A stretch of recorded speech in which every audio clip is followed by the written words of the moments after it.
Hi mga person, I am Emmanuel Bilirasan, a computer technology student, and I am also a new in YouTube builder. For today's video, I am going to discuss the different parts and the functions of multimeter and how to operate it. But before I start, let me first discuss what is a multimeter. A multimeter is a measuring instrument that can measure multiple electrical properties. A typical multimeter can measure a voltage. There are two types of multimeter, and these are analog multimeter and digital multimeter.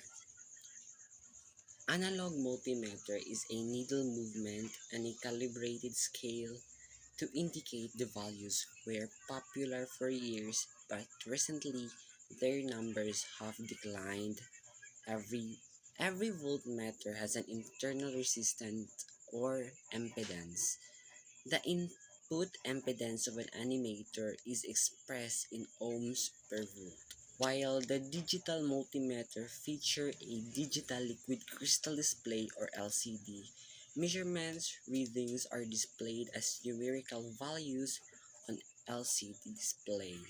The LCD display also alerts you to any pertinent symbols and warnings. These are the part of a multimeter. This one is the meter scale, and this one is the needle pointer. This one is the needle corrector.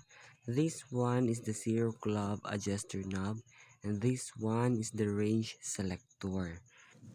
And this black wire is a negative test probe, and this red wire is the positive test probe. And now I am going to get the volts of a battery and the volts of the extension wire. As I test the volt of a battery using the digital multimeter, it will comes up to 1.45 volts.